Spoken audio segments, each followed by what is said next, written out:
Welcome, everyone, to Bio Bits and Bytes. I'm your host, and today we're diving into something truly fascinating. It really is cutting-edge stuff. Glad to be here to talk about it. Okay, let's just jump right in. Imagine, just for a second, growing tiny functional versions of human organs right there in a lab dish. Mm-hmm. And I don't mean just like random blobs of cells. We're talking miniature structures, maybe poppy seed size, maybe a bit bigger, Yeah, sometimes even visible to the naked eye. that actually mimic how your heart beats or how your liver processes things or even how your brain starts to develop. It sounds like science fiction, but it's happening now. Having a tiny heart or liver you can study, maybe test drugs on, or perhaps even use for treatments one day. I mean, it's kind of mind-blowing, isn't it? It absolutely captures the essence of what's going on. And what you're describing there is the really rapidly advancing world of organoids. Organoids, yes, exactly. Ah. That's our topic today. It's this field that's just exploding right at the crossroads of biotech and biomedicine. Huge promise, but also Mm, we'll have some pretty complex questions, too. definitely. It's a technology that, in a fairly short amount of time has gone from being very niche lab research to really the forefront of scientific exploration all over the world. And that's what we're diving into today. We've pulled together a stack of sources for this deep dive. There's a super detailed research paper on creating vascularized mini-hearts. And yeah, we'll get into the nitty-gritty of that. That one's fascinating, the level of detail. But there's a broader analysis looking at the global research trends, the hotspots in organoid research over the last 20 years or so. Tracking the boom. And finally, a really critical look at the ethical side of things, the challenges this technology brings up. And those sources together give us, I think, a really comprehensive view. You get the Yeah. cutting-edge science, the sheer scale of the growth globally, and crucially, those ethical considerations we absolutely have to talk about as this tech matures. Right, especially as it gets closer to maybe being used in clinics. Yep. So our mission today is to guide you through the key takeaways from these sources.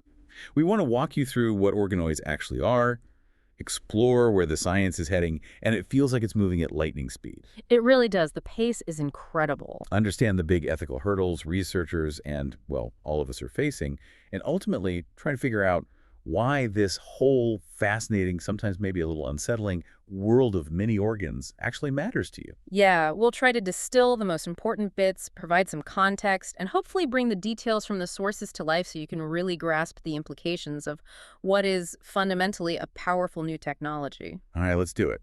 We've been saying mini organs, but organoid is the term scientists use. What exactly is an organoid? Could you give us the proper definition? Certainly. So when scientists talk about an organoid, they mean a self-organizing three-dimensional tissue structure. And it's grown in vitro, so outside the body, usually in a lab dish or some kind of culture system. Okay, 3D in vitro. Right. And what makes them really distinct is that they're derived from stem cells, typically either pluripotent stem cells or adult stem cells. The critical thing here is their ability to self-organize. Self-organize. Yeah, it's amazing, really. If you give them the right biochemical signals, the right environment, these cells can spontaneously differentiate, turn into different cell types, and then arrange themselves in a way that mimics, to a significant extent, the structure and even the function of an actual organ in the body. So they're not just clumps of cells, they're building something structured. Exactly. They recreate some of the critical functions and biological complexity that you normally only find in a living organism. Self-organizing, 3D mimicking organs. That's quite a feat. It sounds less like engineering and more like persuading the cells to do what they naturally do. That's actually a pretty good way to put it. Persuasion through careful control of the environment. You mentioned stem cells, pluripotent, adult. Now, most people have heard of stem cells, but maybe not the different types. Could you quickly break that down? Because the source really matters for the ethics, doesn't it? It absolutely does. That's a key point. So Yeah. stem cells fundamentally are these foundational cells with unique abilities. They can self-renew, divide to make more stem cells, and they can differentiate, which is that process of becoming specialized cells, like a neuron or a liver cell or a heart muscle cell. Got it. Self-renewal and differentiation. Right. And the sources we looked at highlight different origins. There are embryonic stem cells, ESCs. These come from the inner cell mass of a blastocyst, which is a very, very early stage embryo. Okay. They're defined as pluripotent, and maybe we should unpack that term. Yeah, please do. Pluripotent. Pluripotent means they have the potential to differentiate into any cell type found in the adult body. Incredible versatility. But, as you mentioned, their source, the early embryo, is where significant ethical debates arise concerning the moral status of the embryo. We'll definitely circle back to that. Okay, so ESCs, super versatile, from early embryos, ethically complex for many. What are the other types? Well, a really major breakthrough was the development of induced pluripotent stem cells, or iPSCs. Induced, so Yep. they're made. Exactly. Yeah. Scientists figured out how to take adult specialized cells, like skin cells, for example, and essentially reprogram them genetically back into a pluripotent state in the lab. Wow, so you can rewind an adult cell back to an embryonic-like state. Pretty much. They behave very similarly to ESCs in terms of their potential, but they're created without involving embryos. So this offers an alternative source that sidestepped some, though not all, of the ethical concerns tied to ESCs. Okay, iPSCs, reprograms adult cells. That sounds like a big deal. It was huge. And then you also have adult stem cells. These are found in mature tissues, think bone marrow or the lining of your gut. They're generally multipotent. Multipotent, different from pluripotent. Yeah, multipotent means they can still differentiate, but into a more limited range of cell types, usually related to the tissue they came from. So a gut stem cell makes different gut cells, a blood stem cell makes different blood cells, so on. Less versatile than pluripotent cells. Correct. And depending on the specific organoid researchers want to make and their research question, they might start with ESCs, iPSCs, or adult stem cells. The choice depends on the application and sometimes ethical or practical considerations. Got it. So you start with these versatile cells, give them the right environment, the right signals, and they basically build these miniature functional organs on their own in a dish. That's amazing just as a piece of biology. It really is. Watching it happen is quite something. But why? What's the practical driver? Why are scientists pouring so much effort into this? What are the big promises, the applications that are making this field explode? The why bother question. The potential applications are incredibly broad, and they really aim to tackle some major limitations we face in current biomedical research, and especially in developing new drugs. Okay, so drug development is a big one. Huge. One of the most immediate and significant impacts is in drug testing and screening. Right, because currently the process is what? You test on cells grown flat in a dish, then maybe move to animal models to see if it works and if it's toxic before you ever get near human clinical trials. Exactly that. And it's a long, incredibly expensive process, and frankly, the failure rate is painfully high. Many drugs that look good in early tests just don't work or are unsafe in humans. Why is that? Why do early tests not predict human results better? Well, those traditional 2D cell culture cells grown flat on plastic are often just too simple. They don't capture the complex 3D environment and cell interactions of a real organ. Okay, too flat. Yeah. And animal models, while they're essential for in vivo testing in a living organism and required by regulators, they have their own issues. They're expensive, they take a lot of time, and critically, animal physiology isn't always a perfect match for human physiology. So what works in a mouse might not work in me. Precisely. There are important interspecies differences. And this mismatch contributes significantly to why so many drugs fail late in development in human trials after huge amounts of money and time have already been spent. So where do organoids fit in? How do they help? Organoids offer a potentially much better in vitro alternative, or at least a bridge, because they're 3D and they mimic human organ structure and function more closely than those flat cell cultures. Right.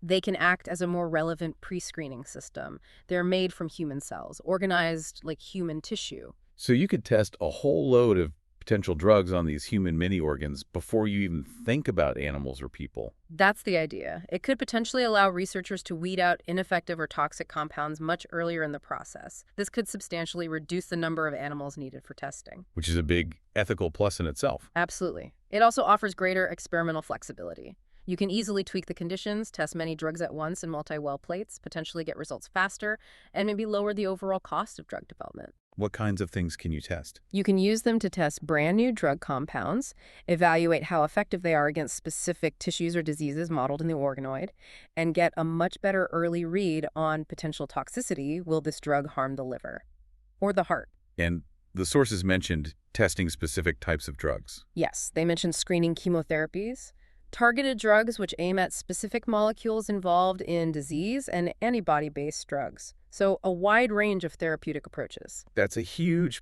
potential improvement for drug development. What about understanding diseases themselves? Disease modeling came up too. Yes, another massive application.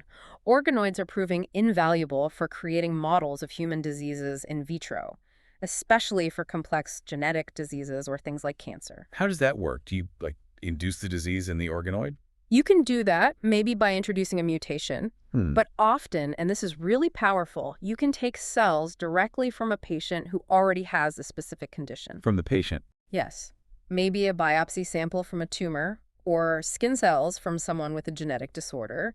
You can then, if necessary, convert these into iPSCs. Those reprogrammed stem cells we talked about. Exactly, and then grow organoids from those patient-derived cells.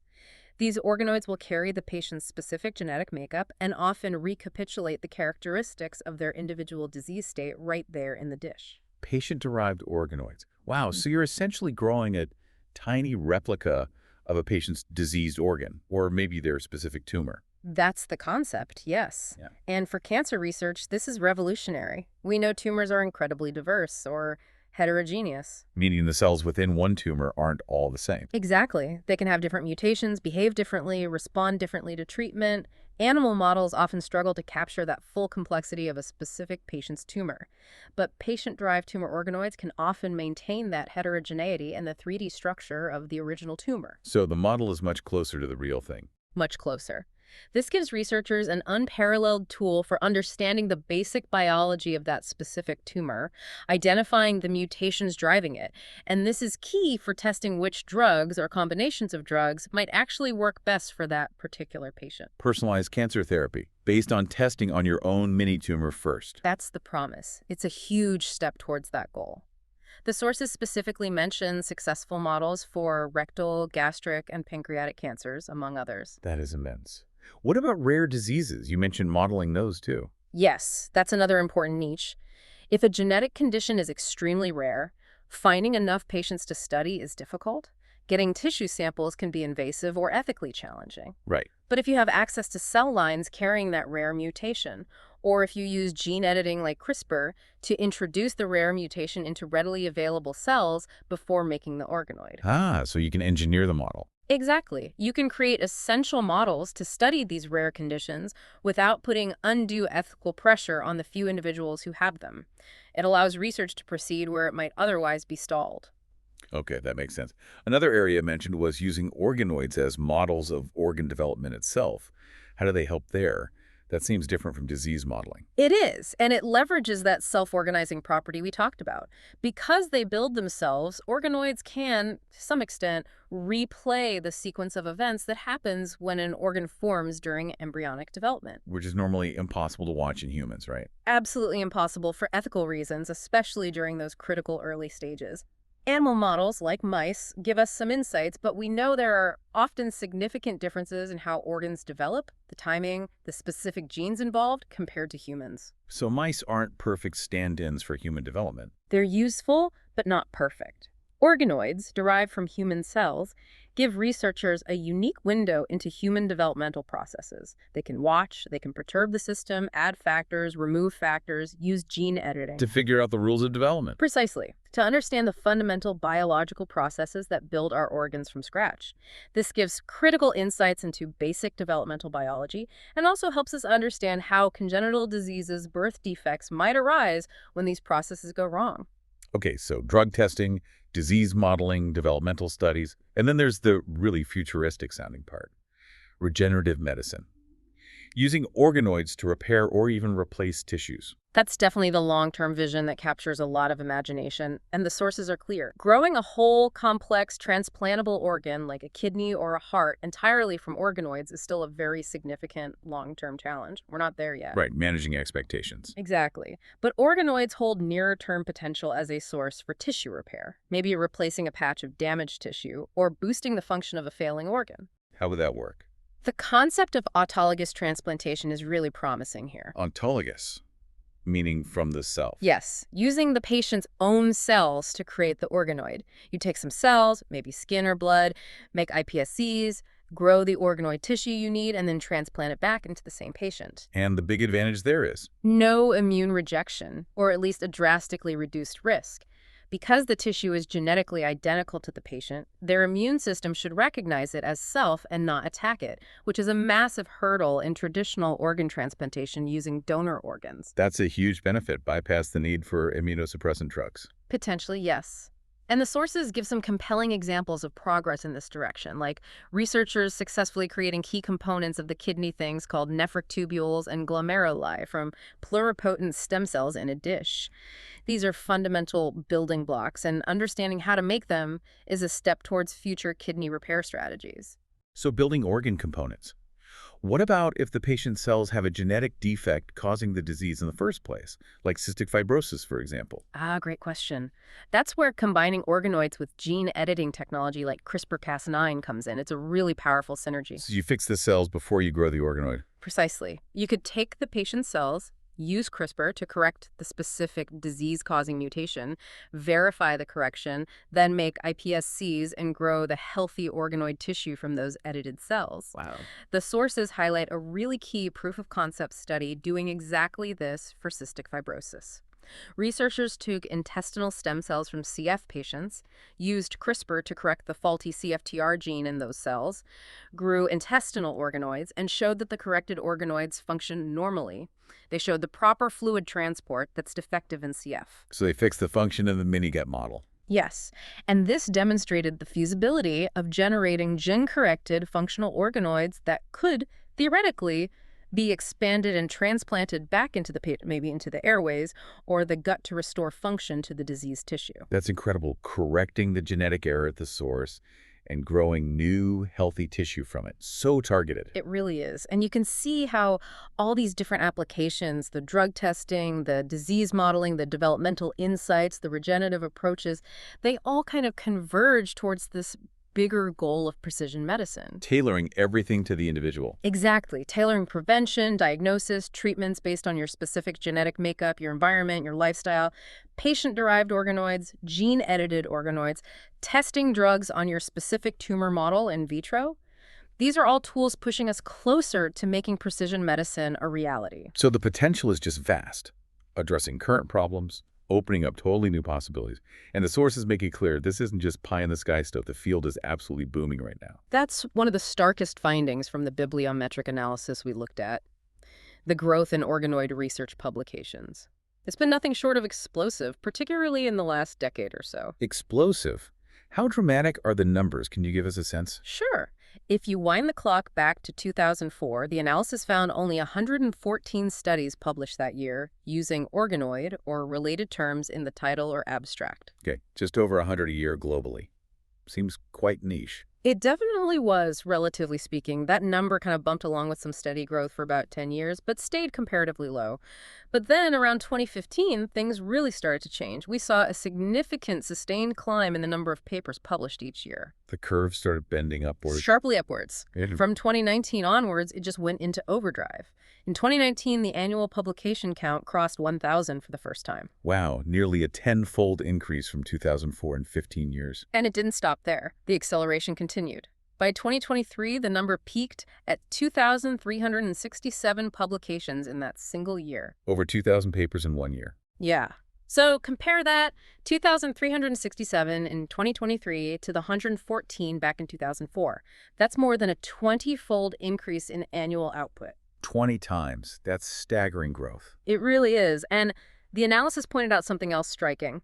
The period just between 2019 and 2023, those 5 years accounted for over 76% of all the organoid papers published since 2004. 3/4 of all the research output happened in the last 5 years. That's not just growth, that's a knowledge explosion.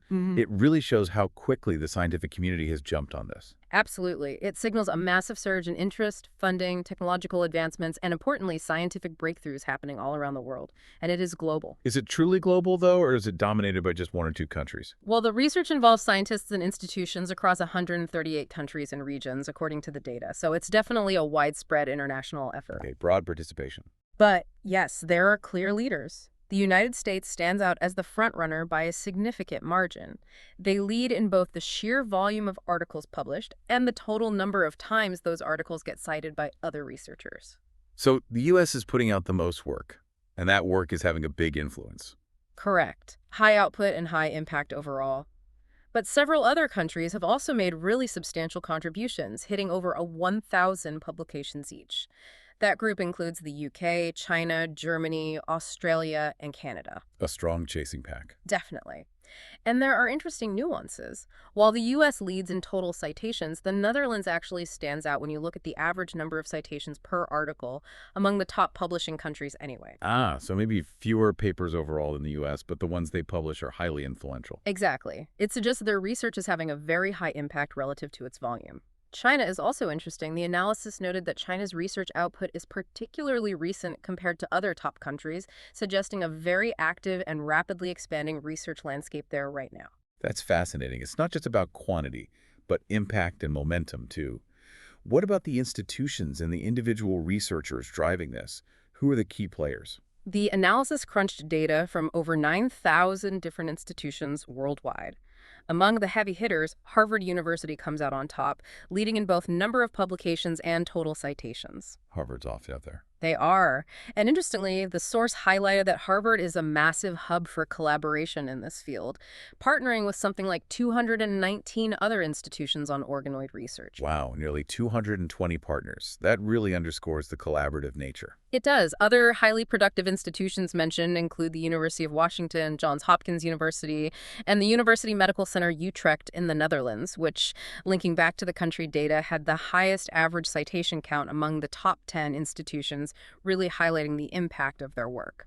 So strong individual institutions, but also strong networks. What about the pioneers, the individuals who really kick things off? The analysis identifies Professor Hans Clevers from the Hubrecht Institute in the Netherlands as the most prolific and highly cited author in the organoid field. Hans Clevers. What was his key contribution? He's widely credited with growing the first stable, long-term, self-organizing mini-gut organoids from single adult intestinal stem cells back in 2009. That work is really seen as a landmark achievement that opened the floodgates for the whole field as we know it today. So he showed it was possible to grow these complex structures from adult stem cells long term. Exactly. Before that, it wasn't clear if it could be done robustly. Other really influential authors mentioned include Toshiro Sato, also highly cited and involved in pioneering work on tumor organoids, and the authors of a hugely influential 2013 paper from Madeline Lancaster's lab on generating cerebral organoids mini-brains, which really opened up neuroscience to this technology. Mini brains. We'll definitely come back to the implications of those. So you have these foundational breakthroughs, and then this rapidly expanding global network building on them, sharing findings. Yes, and that interconnectedness, the collaborations, the publications, that's absolutely crucial for the rapid pace of development we're seeing. Sharing protocols, troubleshooting challenges, building on each other's successes, that accelerates everything. Okay, so the field is booming globally. Let's zoom in again. That bibliometric analysis also identified key research hotspots, areas where a lot of the research activity is clustering based on keywords. What are these main hubs of activity? Right, the analysis used keyword co-occurrence to map out the landscape and identified 5 major research clusters representing the most active and rapidly developing fronts in organoid science. 5 clusters. Okay, what's the first big one? The largest cluster, by quite a margin, is focused on cancer organoid models. We've touched on this already when we talked about disease modeling, but it's such a dominant area it forms its own distinct hotspot. Makes sense, given the potential for personalized medicine there. Absolutely. Researchers are intensely focused on using organoids to create models that really capture the complexity of tumors in vivo, especially that crucial aspect of tumor heterogeneity, the differences between cells within the same tumor, which is driven by genetics, epigenetics, the tumor microenvironment. And patient-derived organoids are key here. They're central. PDOs, as they're sometimes called, provide these more realistic in vitro platforms for understanding individual cancers and, crucially, for developing personalized therapies and doing preclinical drug testing. The sources mention successful organoid cultures from a whole range of cancers, rectal, gastric, pancreatic, are given as specific examples, but it's much broader now. And they're using other tech with these cancer organoids. Yes, they're integrating things like single-cell sequencing to map out the heterogeneity, using gene editing to probe gene function in the cancer cells, all aimed at better understanding the tumor and predicting how that specific patient might respond to different treatments. Okay, cluster 1. Cancer organoids. Building better models to fight cancer. What's the second hotspot? The second major cluster is drug screening. Again, this builds directly on that key application we discussed, providing better, more predictive models than traditional cell cultures, or sometimes even animal models for testing potential drugs. Right, addressing that high failure rate in drug development. Exactly. The current drug development pipeline is notoriously inefficient. It's long, costs billions, and the clinical translation rate, the success rate in humans, is depressingly low. Organoids offer a potential solution. This cluster focuses on leveraging them for high-throughput screening, or HTS. High throughput, meaning testing lots of things quickly. Precisely. The idea is to develop robust organoid systems where you can rapidly and efficiently test a very large number of potential drug candidates simultaneously. Researchers often grow the organoids in multi-well plates, sometimes embedding them in a supportive gel called matrigel, or similar. The source mentions the matrix gel method, which helps maintain their 3D structure and makes them easier to handle for automated screening. So miniaturized automated drug testing on mini organs. That's the goal. And a key part is validating these models, showing that the organoids actually respond to drugs in a way that reflects how the original tissue or tumor would respond. Once validated, they can be used to screen huge libraries of compounds, chemotherapy drugs, targeted small molecules, antibody therapies. Any cool examples mentioned? Yeah, the sources give specifics like using liver organoids to screen for drugs against fatty liver disease, using colorectal cancer organoids to identify a potential bispecific antibody therapy. Bispecific antibody. An antibody engineered to bind to two different targets simultaneously, often one on the cancer cell and one on an immune cell to bring them together. Ah, clever. And another really neat example was using organoids that mimic the choroid plexus. Right, you mentioned that earlier, the tissue that makes cerebrospinal fluid and is part of the blood-brain barrier. Exactly. Developing drugs for brain disorders is incredibly hard because the blood-brain barrier keeps most things out. So using these choroid plexus organoids allows researchers to predict, in vitro, how well a potential drug might actually penetrate into the brain. That's a major bottleneck they can potentially screen for earlier. That's incredibly useful. Okay, cluster 2.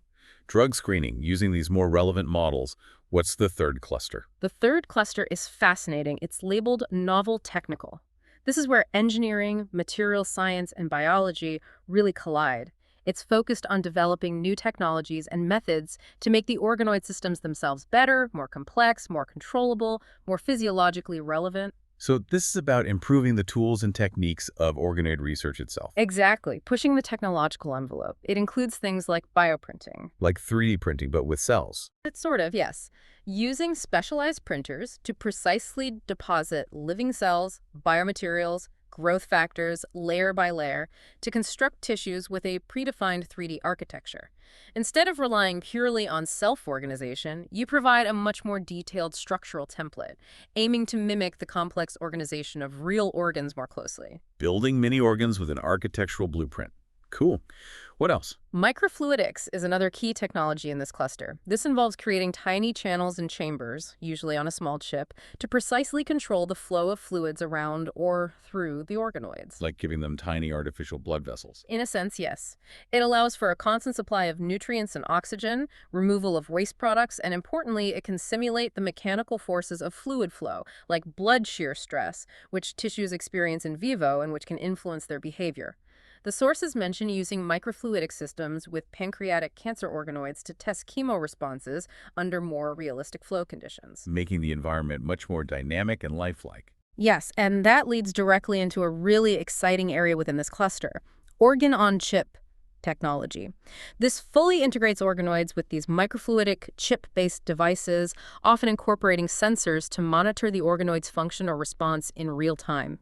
Sometimes they even include ways to apply mechanical forces, like stretching for lung or muscle tissue, or electrical stimulation for heart or nerve tissue. So a mini organ living in a sophisticated, monitored microenvironment on a chip. That's the idea. And the ambition goes even further. Connected multiple organoids. Here. The human body on a chip. That's the ultimate vision for some researchers, creating multi-organ chips where you have, say, a liver organoid, a kidney organoid, a heart organoid, maybe a gut organoid, all living on the same chip and connected by microfluidic channels that mimic the circulatory system. Why would you want to do that? To study systemic effects. How does a drug get metabolized by the liver organoid, and how do those metabolites then affect the heart organoid or get excreted by the kidney organoid? How do signals from one organoid influence another? It allows you to look at drug efficacy, toxicity, and metabolism across interconnected systems, getting closer to predicting whole body responses. That sounds incredibly powerful, but also incredibly complex to build. Are there working examples? Yes, the field is advancing rapidly. The sources mention examples like a liver islet chip designed to mimic how the liver and pancreatic islets interact to control glucose, really relevant for diabetes research. Another example was a multi-organ chip with interconnected artificial heart, bone, liver, and skin components. They used this to study the pharmacokinetics and pharmacodynamics of a chemotherapy drug, adriamycin, over several weeks. Right, you explain those terms, what the body does to the drug and what the drug does to the body, seeing that play out across many organs. It gives you a much richer, more integrated picture than studying organoids in isolation. One other technique mentioned in this novel technical cluster is synthetic biology. Synthetic biology, like designing new biological parts. Essentially, yes, applying engineering principles to biology. In the context of organoids, this might involve engineering the cells within the organoid to have specific functions. Maybe they report on certain signals or secrete specific factors. It could involve designing new ways to guide their self-assembly or modulate how they communicate with each other to create even more complex or stable structures. So cluster 3 is all about the toolkit using engineering, microfluidics, bioprinting, synthetic biology to build better, more sophisticated, more controllable organoid models. Got it. What's number 4? The fourth cluster is molecular mechanisms. This hotspot really focuses on using organoids not just as test systems, but as powerful tools for fundamental biological discovery. It's about drilling down into the how and why of disease and development at the cellular and molecular level. Using organoids to figure out the basic biology. Precisely. Researchers use them to investigate crucial signaling pathways, the communication networks within and between cells. The sources mention pathways like 1-beta-catenin, Notch, YAP, BMP, TGFB. These are all key regulators of things like stem cell behavior, differentiation, cell growth, tissue patterning. Organoids provide a human-relevant system to study how these pathways work in normal development and how they go wrong in diseases like cancer. So you can tweak these pathways in the organoid and see what happens. Exactly. You can study the function of key molecules like the tumor suppressor P53 or E-cadherin, which helps cells stick together, or growth factors like TGF-beta.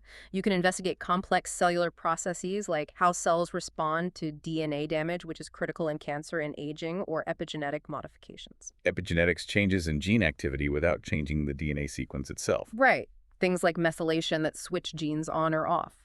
Organoids provide a dynamic 3D system to study these processes in a more realistic context than simple cell lines. They're also used to study cellular senescence when cells stop dividing. And linking back to development. Yes, because organoids can mimic development, this cluster heavily involves using them to dissect the molecular events driving human organ formation. The sources specifically mention studying cortical organogenesis, how the complex layers of the brain's cortex form and retinal development, the formation of the eye's light-sensing tissue. By analyzing gene expression, signaling activity, cell movements within these developing organoids, researchers gain really fundamental insights into how we are built. So understanding the molecular nuts and bolts of life and disease. And that fundamental understanding, uncovered using these models, is absolutely essential for identifying new specific targets for therapies. It feeds directly back into the drug discovery and precision medicine goals. Makes sense. Okay, that's 4 clusters. What's the 5th and final one? The 5th cluster is regenerative medicine. This brings us back to that exciting, though perhaps longer-term, potential of using organoids therapeutically for tissue repair and replacement strategies. Right, moving beyond models towards actual treatments. Yes. This hotspot covers research directly aimed at those clinical applications. It includes refining the techniques for generating specific tissues, improving their maturation and function, and developing strategies for transplantation. So work like using gene editing to correct defects in patient-derived organoids before potential transplantation, that cystic fibrosis example fits here. Using your own corrected cells to heal yourself. That's a major focus. But it also explores more complex, maybe even more futuristic strategies, like interspecies blastocyst complementation. Okay, you mentioned this briefly before. This is the one that sounds like science fiction, growing one animal's organ inside another. It does sound wild, but it's a real area of research. The technique involves injecting pluripotent stem cells from species A into the very early embryo blastocyst, of species B. Now, if you've genetically engineered the species B embryo so it cannot develop a specific organ, say the pancreas. You create a developmental vacancy. Exactly. The injected stem cells from species A can then potentially fill that vacant developmental niche and grow into a functional organ of species A within the body of species B as it develops. Oh, has this actually been done? Yes, the sources mention a key proof of concept study where researchers successfully grew a functional rat pancreas inside a mouse host using this method. Now, obviously, that's rodent to rodent. Applying this to grow human organs in, say, a pig host for transplantation raises many more technical and ethical challenges, which we'll get to.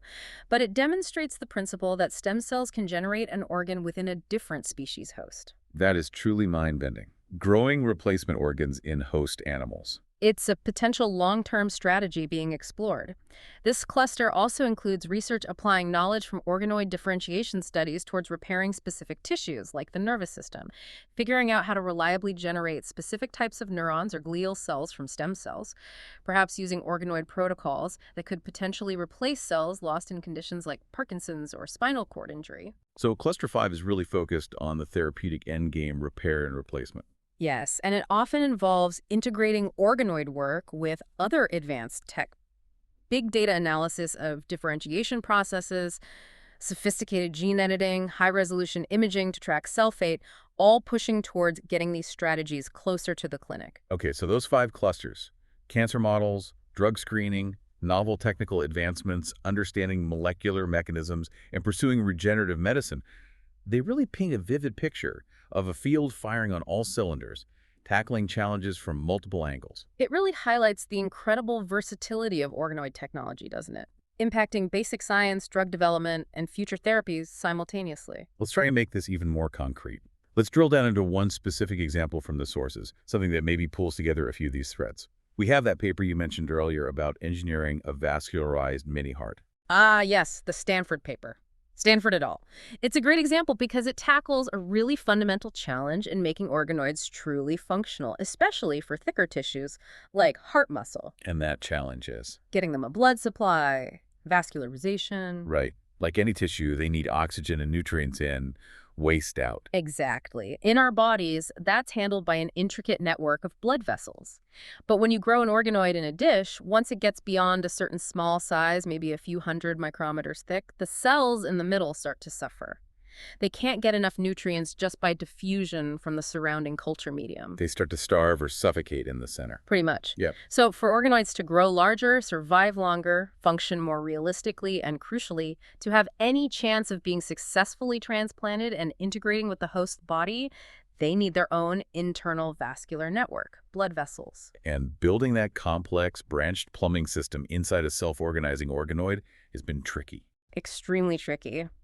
Many previous cardiac organoid models were basically just clumps of heart muscle cells, maybe with some other cell types mixed in, but they lacked a well-organized, functional, perfusable vascular system within them. Perfusable meaning fluid can actually flow through it. Yes, like real capillaries.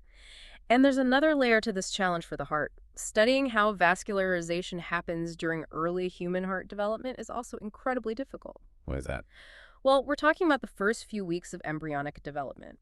Accessing human embryos at that stage for research is ethically restricted and technically very challenging. They're tiny, incredibly delicate structures.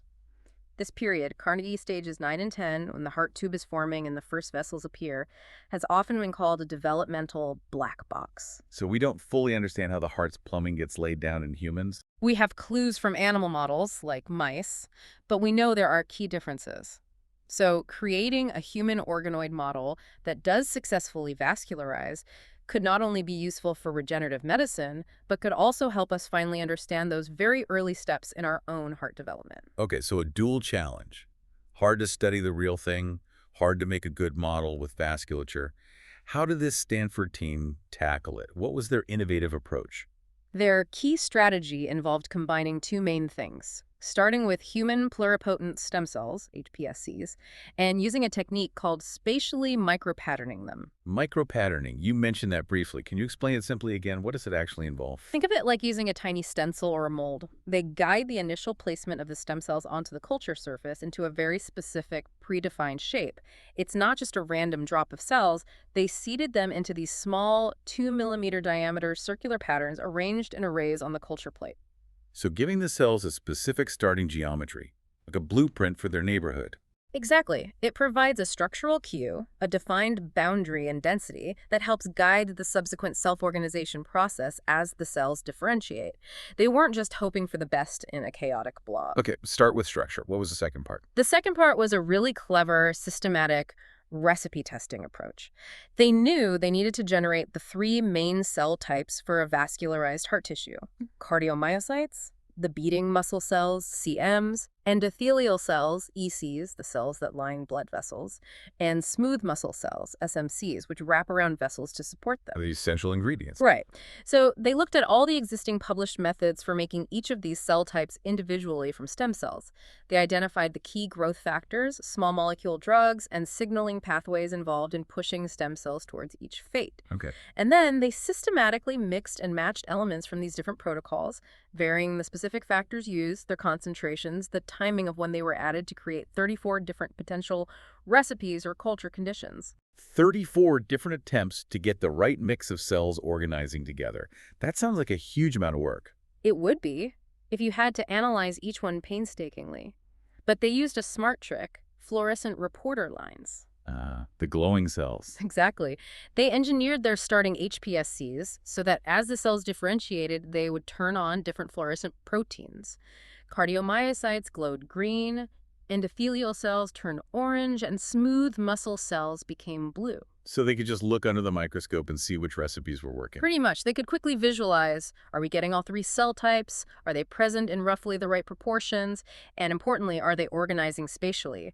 Are the endothelial cells forming networks? It allowed for rapid visual screening of all 34 conditions. Like a cellular bake-off looking for the best structure and color mix. Kind of, yeah. And after all that systematic testing, one recipe, which they called Condition 32, involving a specific time sequence of factors like CHIR, FGF2, IWR1, BDGF, angiopoietins, PDGF-BB, and TGF-B1 clearly stood out. The winning recipe, and what did it produce? It reliably produced what they termed cardiac vascularized organoids, or CVOs. And did these CVOs actually look like they had blood vessels? That was the key finding. Structurally, these CVOs often formed donut-like shapes, reflecting that initial circular micropattern, and crucially, they showed remarkable internal organization. They had layers of the green cardiomyocytes and blue smooth muscle cells forming the main body of the structure. And importantly, they had an outer layer of the orange endothelial cells that had self-assembled into structured branched tubular networks. Actual tubes, like capillaries. Exactly. They look very much like capillary networks found in tissues, and they showed evidence of being perfusible, meaning they had open lumens or channels. This spontaneous formation of a branched, seemingly functional vascular network within the cardiac organoid was the major breakthrough. So the combination of the starting pattern and the specific chemical recipe coaxed the cells into building their own plumbing. That's amazing. How complex were these CVOs overall? Was it just those three cell types they aimed for? This is where things got even more interesting and, frankly, quite surprising. To get a deeper look, they used single-cell RNA sequencing. Okay, explain that simply again. It's a powerful technique where you can take the organoid, separate all the individual cells, and then analyze the gene activity, which genes are turned on or off within each individual cell. This allows you to precisely identify all the different cell types present and understand their molecular state. So a really detailed cellular census. Exactly. And when they did the census on their CVRs, they found something remarkable. Instead of just the three main types, CMs, ECs, SMCs, the CVOs consistently contained a diverse mix of 15 to 17 different cell types. Wait, 15 to 17. From a recipe designed for 3, where did the others come from? It seems the specific signaling environment created by Condition 32, combined with the self-organization process, spontaneously induced the differentiation of a much wider array of cardiac-relevant cells. They found cell types like fibroblasts, connective tissue cells, epicardial cells, which form the outer layer of the heart and are crucial for development, various progenitor cells. Basically, nearly all the cell types you'd expect to find in a developing human heart. That's incredible. How does that compare to an actual human heart? That was the striking comparison. The researchers noted that this cellular complexity, 15 to 17 cell types, is surprisingly similar to that of a human embryonic heart around 6.5 weeks of development, which has about 16 distinct cell types identified. So these lab-grown mini-hearts spontaneously achieved a level of cellular complexity matching a critical stage of real human development. It appears so. Which makes these CVOs not just beating bits of tissue with vessels, but actually quite high-fidelity models of early human cardiogenesis. That's truly stunning. So what can you do with such a sophisticated model? What insights or applications does it open up? Well, firstly, as you just said, they serve as invaluable in vitro models for studying those previously black box stages of human heart development and vascularization, roughly corresponding to the first 3 weeks in vivo. Researchers now have a window to watch and dissect the molecular and cellular events driving these processes in a human context. Like figuring out which signaling pathways are critical for making the vessels form correctly. Exactly. The study did just that. By analyzing the gene expression data from the CVOs, they saw that key developmental signaling pathways, specifically NOTCH and BMP pathways, were highly active during the vascularization process. Okay, they saw the signals were on. Then they tested their function. They added specific chemical inhibitors to the culture DPT to block NOTCH signaling and dorsomorphin to block BMP signaling while the CVOs were forming. And what happened? Inhibiting either pathway severely disrupted the formation of the vascular networks. The endothelial cells didn't organize properly into tubes. This clearly showed that both NOTCH and BMP signaling are functionally required for vascularization in this human cardiac context. So they could use the model to confirm the importance of specific molecular players. What about using them for testing external factors, like drugs or toxins? Absolutely. The paper highlights their potential for teratogen testing, assessing whether substances might cause birth defects affecting heart development. As a proof of concept, they exposed the developing CVOs to fentanyl. Fentanyl, the opioid. Why fentanyl? It's a drug with known concerns regarding potential developmental effects, but the specifics aren't always clear. Interestingly, what they found in the CVOs was unexpected. Fentanyl exposure actually increased the formation of endothelial cells, leading to a denser vascular network within the mini-hearts. More blood vessels. That doesn't sound immediately like damage. It's definitely surprising, and the researchers noted it requires much more study to understand what that means functionally or for long-term development. Does a denser network mean abnormal development? Is it adaptive? We don't know yet. But the key point is, the CVO model was sensitive enough to detect this specific, measurable, and unexpected effect of a drug on vascular development during this critical window. So it's a sensitive platform for picking up potential developmental effects, even surprising ones. Is this vascularization strategy just for hearts? Good question. They tested that too. They successfully adapted the core approach, the micropatterning, combined with an optimized factor cocktail to create hepatic vascularized organoids, or HVOs.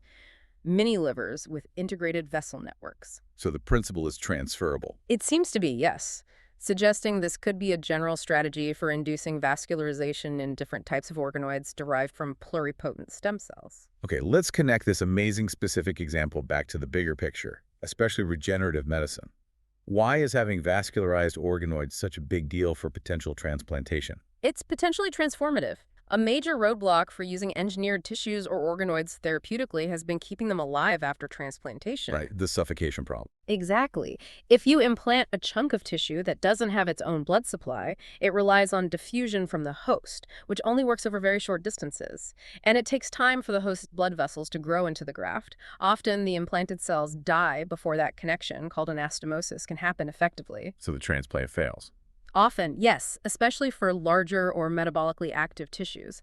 But if you transplant a vascularized organoid, like these CVOs, that already has its own preformed network of vessel tubes. Like bringing your own plumbing ready to connect. Precisely. That preformed network has a much better chance of quickly connecting up with the host's existing blood vessels. This rapid vascular integration means the transplanted tissue gets the oxygen and nutrients it needs to survive, thrive, and function much faster and more effectively. So vascularization is key to making organoid-based tissue repair or replacement actually viable. It's considered a critical enabling step. Overcoming this vascularization barrier makes the prospect of using organoids for therapy significantly more realistic, moving them closer, albeit still with many challenges ahead, towards clinical application. This is just incredible stuff. The science is moving so fast, the potential seems enormous. Mhm. But we have to talk about the flip side. As we've hinted, this powerful technology brings with it some really significant and complicated ethical questions. Absolutely. It's unavoidable, and it's crucial we address them proactively. hmm The sources, particularly the ethical review by Malaki, make it very clear. Navigating the ethical landscape is just as important as advancing the science. Why is this technology particularly ethically charged? Well, think about what's involved. We're working with human tissues, sometimes from very sensitive sources like early embryos. We're often using cells derived from specific patients, linking the organoid back to personal identity and data. We're talking about long-term storage of these living tissues. And crucially, we're creating structures that aim to mimic human organs, potentially even acquiring complex characteristics. All of this intersects with deeply held values about human life, dignity, privacy, and what it means to be human. Okay, let's break down the main ethical issues the sources identify. What's the first big one? One of the most fundamental and perhaps longest-running ethical debates centers on the source of stem cells, particularly the use of embryonic stem cells, ESCs. Right, because they come from early human embryos. Exactly. And as we discussed, there's no societal consensus on the moral status of the human embryo. Views range from seeing it as simply biological tissue, to viewing it as a potential human life deserving respect, to believing it as a human being with full moral status from fertilization. And depending on your view, using embryos to derive stem cells can be seen very differently. Very differently. For some, it's ethically unacceptable because it involves the destruction of what they consider to be human life. For others, the potential medical benefits justify the research use of embryos, often ones created for IVF but not used. This debate touches on core values about the sanctity of life and human dignity. Even though iPSCs offer an alternative, ESCs are still used, so this issue remains. Yes, the sources confirm ESCs are still a key resource in the field, so the ethical debate surrounding their use continues to be relevant for organoid research. Okay, source of cells is one major area. What else? Informed consent and privacy. This is a huge issue, especially with patient-derived organoids or cells from biobanks. The challenge is ensuring consent is truly informed when the future potential of the technology is, frankly, still unknown. How do you tell someone their cells might be used to grow a mini brain that might hypothetically develop some rudimentary form of awareness years down the line? Exactly. It's incredibly difficult. The potential capabilities of complex organoids, like brain organoids, are still being explored and debated. How do you get meaningful consent for uses that haven't even been conceived of yet? There's also the privacy aspect. These organoids are derived from an individual's cells carrying their unique genetic information. Sensitive personal data. Highly sensitive. How is that data protected? Who has access to it? How is it linked back to the donor? And the sources also raise the issue of potential ethical pressure on donors, especially those with rare genetic conditions whose cells might be particularly valuable for research. Is their consent truly voluntary if they feel obligated to contribute? That uncertainty about the future potential really complicates consent. What about the organoids themselves? Their status seems like a completely new ethical puzzle. It really is. This is perhaps the most novel and philosophically challenging aspect, the moral and legal status of organoids. As these structures get more complex, more mature, more functional, especially things like brain organoids or perhaps gonadal organoids that make precursor sperm or egg cells, they start to take on characteristics that we associate with being human, or at least with early human life stages. So the question becomes, are they just sophisticated lab tools, or could they become something Oh, more? that's the heart of the debate. Could certain organoids, particularly brain organoids, reach a level of complexity or neural activity that might equate to some form of sentience, consciousness, or the ability to feel pain, even if rudimentary? If so, would they acquire a moral status that demands special consideration, ethical protections, maybe even certain rights? That's a mind-bending question. Where would you even draw that line? Nobody knows. There's absolutely no consensus. It's an area of intense discussion among scientists, bioethicists, philosophers, and the public. Should they be treated like human research subjects, like animals used in research, or as something entirely new requiring its own unique ethical framework? The sources highlight this as a major looming challenge. Okay, so the status of the organoid itself, then there's gene editing. We talked about its therapeutic promise, like fixing cystic fibrosis in organoids. What are the ethical concerns there? Several. One is safety, especially for therapeutic use. Gene editing tools like CRISPR-Cas9 are powerful, but they're not always perfectly precise. There's a risk of off-target edits, unintended changes elsewhere in the genome. Which could cause problems. Potentially serious ones, yes. An off-target mutation could, for example, disrupt a tumor suppressor gene, No. potentially increasing the risk of cancer in the cells of the edited organoid if it were transplanted back into the patient. So there are major questions about safety validation. How thoroughly do we need to screen edited organoids for off-target effects before they could be considered safe for clinical use? What standards should apply? The sources suggest looking to the rigorous ethical and safety frameworks already developed for human gene therapy clinical trials as a starting point, but it's an active area of development. And beyond safety, there's the slippery slope argument regarding gene editing. Yes, that comes up frequently in ethical discussions. The concern is that becoming comfortable with using gene editing therapeutically in somatic cells, non-reproductive cells like those in an organoid, might make society more accepting of or technologically closer to ethically much more contentious applications, Such such as editing the germline, making heritable changes to sperm, eggs, or embryos that would be passed down through generations, or using the technology for human enhancement rather than therapy, or facilitating human cloning or creating certain types of human-animal chimeras. Many people see these applications as crossing fundamental ethical lines or failing to respect human dignity. The worry is that therapeutic somatic editing, while potentially beneficial, could inadvertently lower the barrier to these more problematic uses. Right. And speaking of chimeras combining human organoids with animals, that was flagged as a specific area of ethical concern too. It definitely is, and the concerns become particularly acute depending on the type of human organoid and the host animal used. The biggest worries surround transplanting human brain organoids into animals. Why brain organoids specifically? Because of the potential, however remote it might seem now, for those human brain cells to integrate into the animal's brain and potentially alter its cognitive functions, its behavior, its level of consciousness, or its capacity for suffering.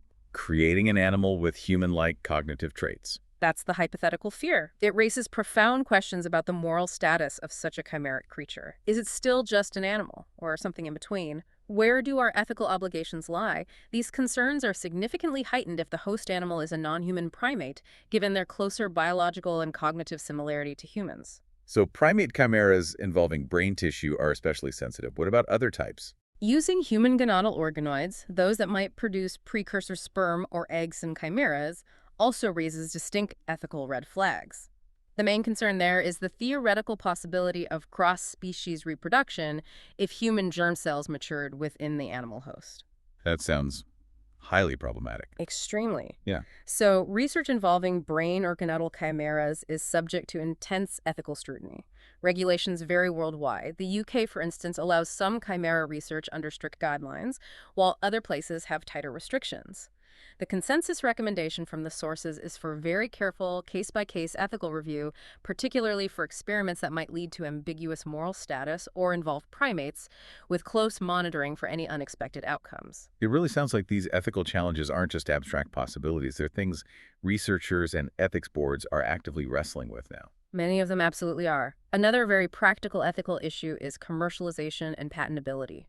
Organoid technology clearly has enormous commercial potential for drug screening platforms, diagnostics, potentially therapy. Big money involved. Potentially, yes. And this creates a tension with the traditional ethical view of donating human tissues and cells for research as an act of altruism and solidarity, not as a commercial transaction. Should companies be able to patent organoids derived from donated human cells? Should they profit extensively from them? Where's the line between incentivizing innovation and commodifying human biology? That's exactly the debate. Restricting commercialization too much could stifle research and development, preventing potential benefits from reaching patients. But allowing unfettered commercialization could exploit donors, undermine public trust, and raise questions about who really owns these biological materials derived from individuals. Is there any context where this is less of an issue? The sources point out that autologous use where an organoid is made from your cells specifically for your treatment largely bypasses these particular ownership and commercialization debates because the donor and recipient are the same person. But for broader platform technologies or off-the-shelf organoid products, it remains a complex issue. Okay. Any other major ethical areas highlighted? One more key area is biobanking, the long-term storage of these organoids. Unlike storing fixed tissue or DNA, these are often stored as viable, living cell lines or organoids that can potentially be revived, expanded, and used for research years, even decades later. Living tissue banks. Essentially, this raises questions about ongoing consent. Does the initial consent cover all possible future uses? It requires robust systems for long-term ethical oversight, ensuring the stored organoids are used appropriately and respectfully.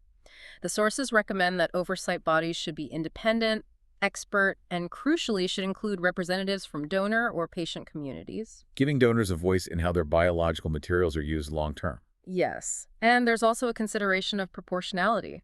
Are the potential long-term risks or burdens to donors associated with banking their organoids always justified by the potential future research benefits? It requires careful balancing. Wow. Okay, that's a pretty daunting list. The source of cells, informed consent under uncertainty, the moral status of the organoids themselves, gene editing safety and slippery slopes, chimera risks, commercialization pressures, biobanking oversight. How on earth do we manage all this? How do we govern such a fast-moving, complex technology ethically? It's a huge challenge. The sources suggest that while our existing ethical guidelines and regulations for human tissue research, cell therapy, genetic research, animal research are definitely applicable and provide a foundation, they might not be sufficient on their own to address all the unique issues raised by organoids. So current rules are a start, but maybe not the whole answer. Exactly. Especially as organoids get more complex or start mimicking very early human developmental stages like embryoids, they might push the boundaries of existing frameworks. Yeah. The recommended path forward is a kind of pragmatic, adaptive, stepwise approach. Stepwise, what are the steps? First, rigorously apply all the existing relevant regulations and ethical guidelines we already have. Don't reinvent the wheel where current rules fit. Second, critically examine if special regulatory provisions or stricter guidelines are needed specifically for certain types of organoids like brain organoids, or embryoids, or certain applications like creating chimeras, which might carry heightened ethical sensitivities or moral concerns. So tailor the oversight to the specific risk or complexity. Right. Third, and this is vital, engage the public. Foster broad, informed public dialogue about organoid technology, its potential benefits, its risks, the ethical dilemmas. Public understanding, input, and ultimately societal acceptance are crucial for responsible innovation. Don't just leave it to the scientists and ethicists. Absolutely not. And fourth, continuously monitor the science. This field is advancing so rapidly. Ethical frameworks and regulations need to be dynamic and adaptable, constantly reassessed and updated to keep pace with the scientific capabilities. Apply current rules, add specific ones where needed, talk to the public, and keep watching the science. That sounds like a sensible, ongoing process. It aims to be, and there's a final, really important concluding point made in the ethics source. It argues that despite all these serious and complex ethical challenges, there is actually a moral obligation to support and responsibly pursue organoid research. A moral obligation, even with all the risks and dilemmas. Why? Because of the flip side, the immense potential benefits. Given the power of organoids to potentially revolutionize drug discovery, transform our understanding of devastating diseases, and offer completely new avenues for treating conditions that are currently intractable through regenerative medicine. The argument is that we have an ethical imperative to explore this potential for improving human health and well-being. So the potential good creates an obligation to proceed, but carefully. Exactly. The obligation is not just to proceed, but to proceed responsibly. With robust ethical oversight structures in place, with transparency, with ongoing public engagement, and with adaptive governance that tries to anticipate and mitigate the risks while maximizing the chances of realizing the benefits for society. It's about finding that difficult but necessary balance between caution and progress. Okay, let's try and pull this all together then. We have taken quite a journey today on bio bits and bytes, diving deep into the incredible, complex world of organoids. We certainly covered a lot of ground. We started with the basics, what they are. These amazing self-organizing 3D mini organs grown from stem cells that manage to mimic aspects of real tissues and organs right there in the lab. And we saw the huge range of potential applications, transforming drug testing, creating powerful new models of diseases like cancer, offering unprecedented windows into human development, and holding out the long-term promise of regenerative medicine and precision therapies. We also tracked the absolutely explosive growth of this field, especially over the last decade. It's gone from niche to a major global scientific endeavor driven by pioneers, leading institutions, and intense international collaboration. The publication numbers really tell a story there. And we zoomed right in on a fantastic specific example, the cutting-edge research engineering of vascularized mini-heart, using micropatterning, systematic recipe testing, and clever reporters to overcome the huge challenge of getting blood vessels into these structures. Yeah, achieving that remarkable cellular complexity similar to an early human heart, and demonstrating a potential pathway towards more functional organoids for research and maybe eventually transplantation. But then we pivoted to confront the crucial and really complex ethical landscape that Yeah. comes with this powerful technology. Definitely. We discussed the ongoing debates around the source of stem cells, the profound challenges of achieving truly informed consent when future potential is unknown, and that really thorny question of the moral status of increasingly complex organoids, especially brain organoids. We also touched on the safety and societal concerns around gene editing in organoids, the specific risks and ethical dilemmas posed by creating human-animal chimeras, the tensions around commercialization and patenting, and the need for careful oversight of long-term biobanking. It's a lot to grapple with. It really is. So, wrapping this up, why does this deep dive matter to you, our listeners? Well, this isn't just abstract science happening in isolated labs. Organoid technology is rapidly advancing, and it has the potential to tangibly impact areas like the development of new medicines you might one day take, our fundamental understanding of diseases that affect millions, and the future of therapies for tissue repair and replacement.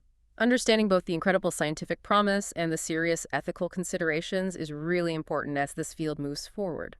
Your perspective matters as society figures out how to navigate this powerful new capability responsibly. And that leaves us with maybe a final provocative thought for you to mull over after this discussion. If organoids can mimic our biology so closely, if they can replay parts of our development, and if they potentially gain characteristics that make us question their moral status, where do we, collectively, draw the necessary lines? How do we distinguish between a research tool and something that might warrant a different level of ethical consideration? And perhaps just as importantly, as scientists unlock the potential for truly transformative benefits, maybe cures for diseases, maybe ways to repair injuries we currently can't fix. How do we ensure that these incredible advances are shared equitably? How do we make sure they benefit all of society and don't just become tools for the privileged? Lots to think about there. This technology is advancing fast, and the conversation around it needs to keep pace. Absolutely. Thank you so much for joining us today and sharing your expertise on this fascinating topic. My pleasure. It was a great discussion. And thank you all for tuning in to Bio Bits and Bytes. We'll catch you next time.